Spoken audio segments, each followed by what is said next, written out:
মাত্র 5 বছরে কিভাবে 100 কোটির সম্পত্তির মালিক দেবরাজ অদিতি? অবিশ্বাস্য তথ্য দিল কলকাতা হাইকোর্ট। আইনের মুখোমুখি এবার দেবরাজ অদিতি। হাইকোর্টে এত সম্পত্তি নিয়ে কি প্রশ্ন ফেস করতে হলো এই বিধায়ক দম্পতিকে? আয় বহির্ভূত সম্পত্তি মামলায় চাপে অদিতি মুন্সি দেবরাজ। 19 জুন আদালতে তদন্ত রিপোর্ট জমা দেবে পুলিশ। আয় বহির্ভূত সম্পত্তির অভিযোগ ঘিরে ক্রমেই বাড়ছে তৃণমূল নেত্রী অদিতি মুন্সি এবং তার স্বামী দেবরাজ চক্রবর্তীর ওপর। আর এই মামলার পরবর্তী শুনানির দিন ধার্য হয়েছে আগামী 19 জুন। সেদিন তদন্তের অগ্রগতি সংক্রান্ত বিস্তারিত রিপোর্ট আদালতে জমা দিতে হবে পুলিশকে। বাগুইআটি থানায় দায়ের হওয়া এফআইআর নম্বর 207/2026 কে কেন্দ্র করে নতুন করে আইনি জটিলতা তৈরি হয়েছে। মামলাকারীদের দাবি, এই মামলায় তাদের বিরুদ্ধে গ্রেফতারির আশঙ্কা তৈরি হয়েছে। বিষয়টি নিয়ে জাস্টিস জয় সেনগুপ্তর বেঞ্চে মামলা দায়ের করা হয়। শুনানির সময় বিচারপতির একটি মন্তব্য ঘিরে আদালত কক্ষে যথেষ্ট তাৎপর্যপূর্ণ পরিস্থিতি তৈরি হয়। শুনানির সময় বিচারপতি জয় সেনগুপ্ত বলেন, শাহজাহানের বিরুদ্ধে একসময় কোনো অভিযোগ ছিল না, কিন্তু ক্ষমতা সরতেই একের পর এক অভিযোগ সামনে আসতে শুরু করেছে। আদালতে বিচারপতির এই পর্যবেক্ষণ ঘিরে রাজনৈতিক মহলে শুরু হয়েছে জোর চর্চা।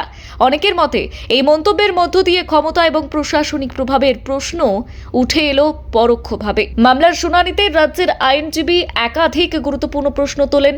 আদালতে জানানো হয়, গত 5 বছরে অদিতি মুন্সির মোট আয় প্রায় 40,90,000 টাকার কাছাকাছি।